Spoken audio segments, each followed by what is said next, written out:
I wired over $42,000 for that condo. She picked the tile. I picked the furniture. We stood on the balcony and said, "This is our forever." Then one day, I got a knock on the door and learned I didn't own a thing. She did, and it was already mortgaged. The mango smoothies were still cold when Bianca leaned against the balcony railing and smiled at me. "Russell, look at this view. This is our forever view." The Manila skyline stretched out before us, all glass and steel catching the afternoon sun. I watched her face light up as she pointed to the swimming pool 20 floors below. "See how the water sparkles? Just like when we first talked about this place." I felt something settle in my chest. Peace, maybe. After my divorce back in Calgary, after all those lonely months during COVID, I finally had a home again. "Our forever," I repeated, wrapping my arms around her waist. She smelled like jasmine and possibility. I love saying that word. "Ours." Bianca turned in my arms, her dark eyes catching the light. "You know what I love most about this place?" she asked, tracing her finger along my jawline. "It's not just the view. It's that we built this together. Your dreams, my dreams, all mixed up in these walls." I kissed her forehead, tasting the salt from the humid air. "When I sent that first wire transfer, I was scared," I admitted. $42,000 is a lot of money." She pulled back, studying my face with that serious expression she got when we talked about money. "But you trusted me, and look what we have now." I nodded, looking around at the cream-colored walls we'd painted together, the furniture we'd picked out at SM Mall, the photos of us already hanging by the kitchen. "This feels more like home than anywhere I've lived," I said. The words surprised me with their truth. Bianca squeezed my hand. "Because it's ours, baby. Really ours." That night, I lay awake listening to her breathe beside me, watching the city lights dance across our ceiling. I thought about how far I'd come from that empty house in Calgary, how a voice on Skype had become my salvation. It started with a travel vlog about Manila street food. I was commenting on YouTube videos during those long COVID months, just trying to feel connected to something. She messaged me first. "Hi, Russell. I saw your comment about missing real Filipino food. You look like you need someone to talk to." Her profile picture showed a woman with kind eyes and a genuine smile. No filters, no pose. Just real. "I'm Bianca," she wrote. "I live in Taguig. If you ever visit the Philippines, I can show you the best places locals eat." That first video call lasted 3 hours. She sat in what looked like a small bedroom, late-night Manila light coming through her window.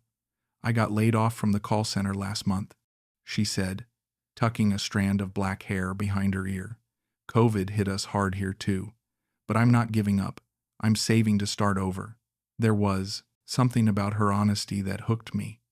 No sob story, no asking for money, just a woman rebuilding her life. "I live with my aunt right now," she continued, showing me around her tiny space. "It's not much, but it's temporary. I believe things get better if you work for them." We talked every day after that.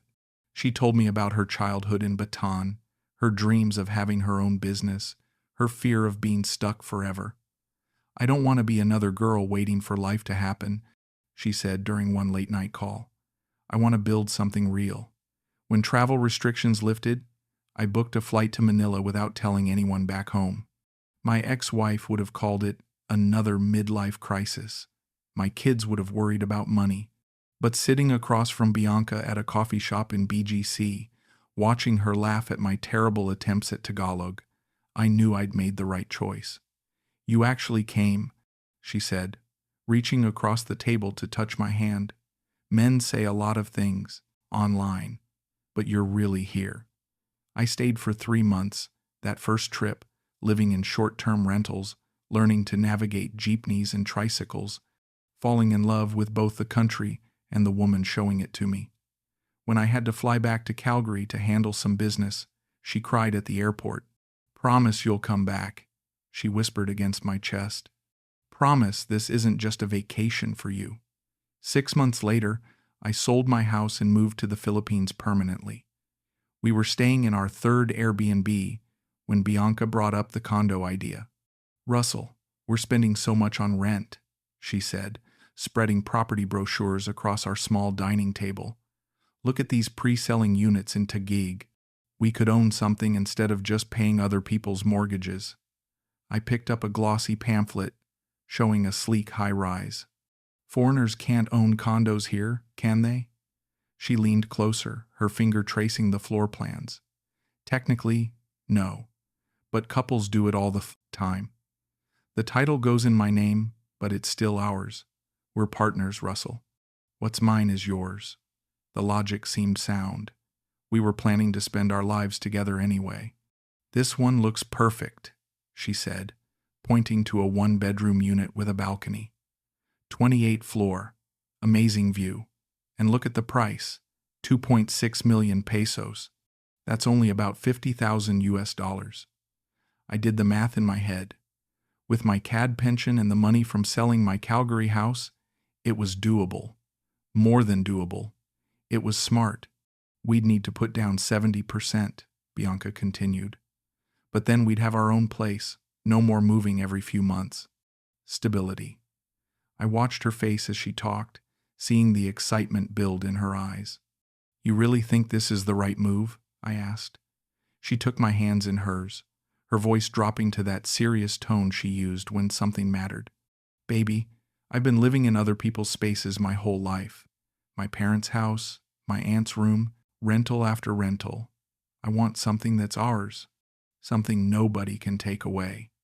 The next week, we visited the sales office together.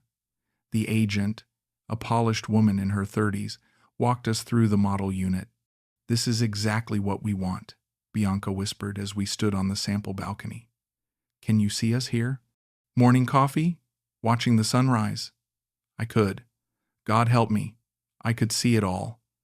"The paperwork is simple," the agent explained as we sat in her office. "Since foreigners cannot own directly, the title will be in Miss Bianca's name. Very common arrangement. Many expats do this with their Filipino partners." Bianca squeezed my hand under the table. "See, it's normal. We're not doing anything wrong." I wired $35,000 the next day for the down payment.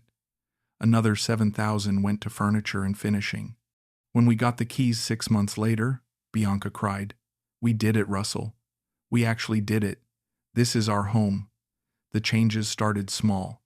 Bianca began spending more time away from the condo, always with explanations that made sense.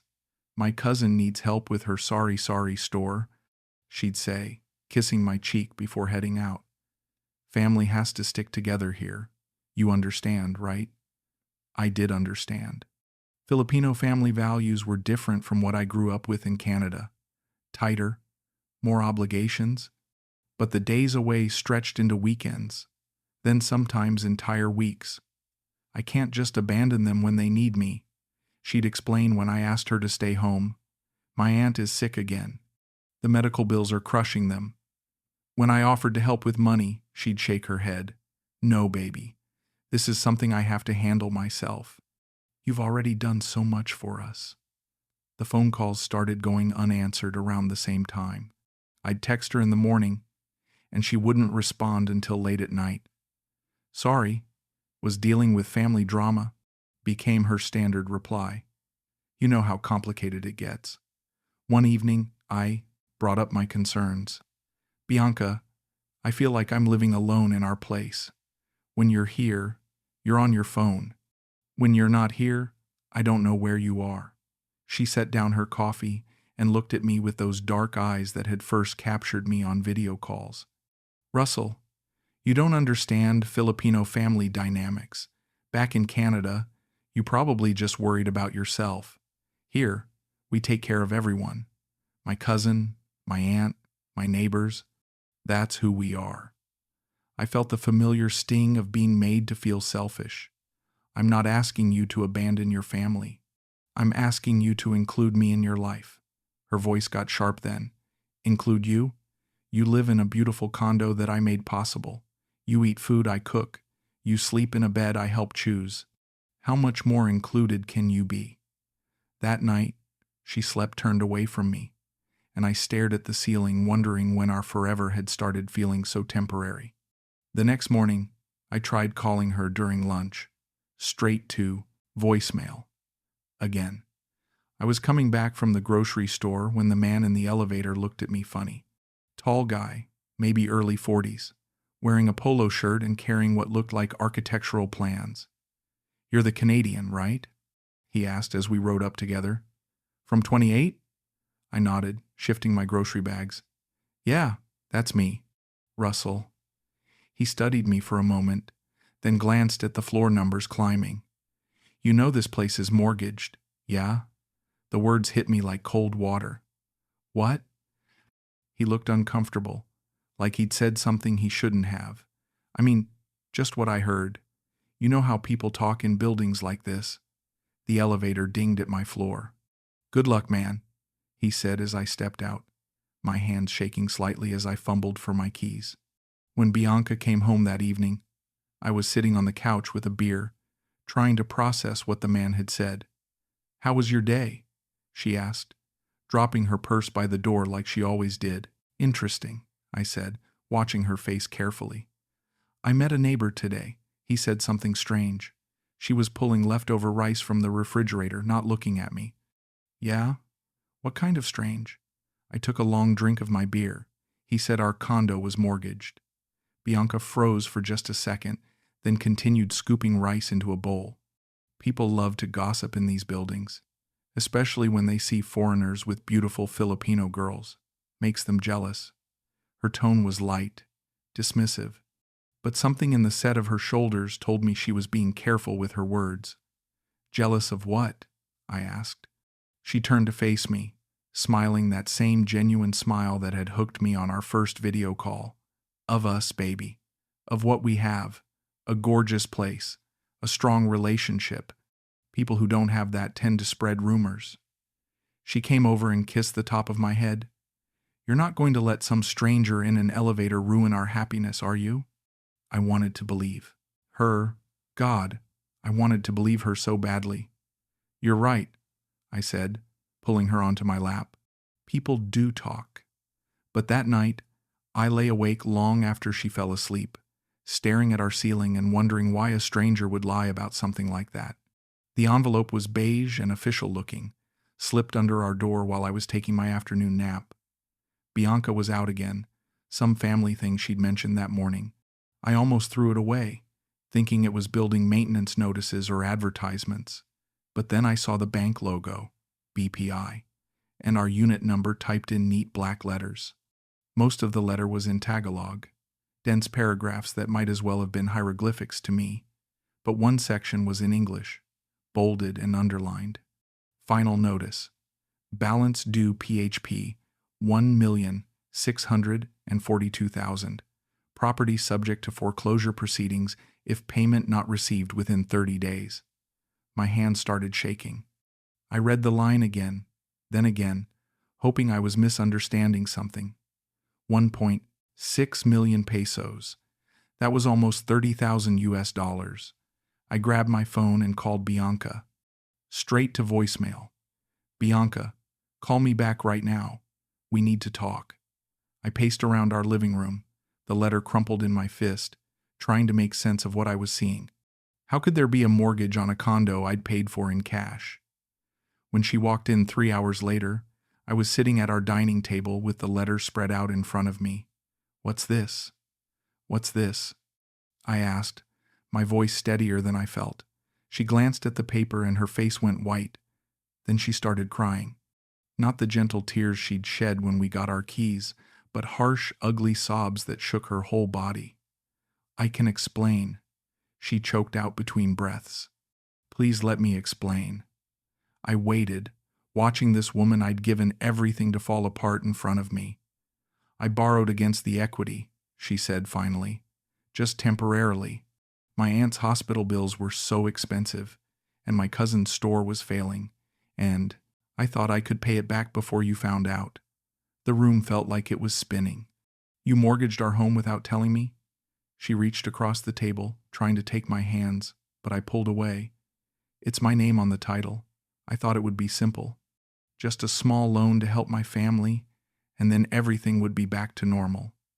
I stared at her, seeing a stranger where my partner used to be. Bianca, this isn't a small loan. This is 1.6 million pesos. Her crying got harder. I know. The interest rates here are terrible, and I missed some payments because the store wasn't making money, and it just grew and grew. I felt something cold settle in my stomach. How long has this been going on? She wiped her nose with the back of her hand. 6 months.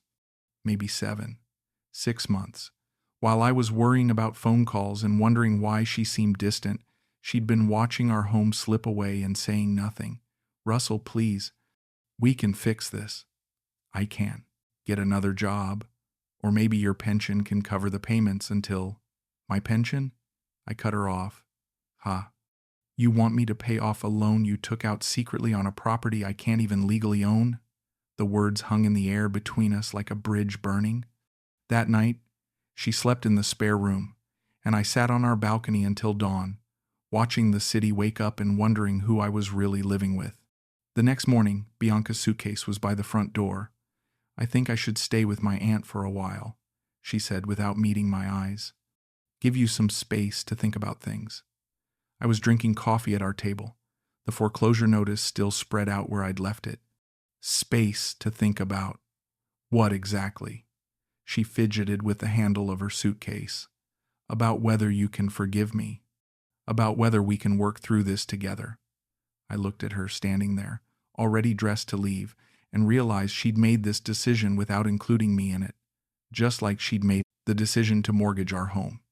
Bianca, I need to understand something. When you took out that loan, what were you planning to tell me? Her voice got small.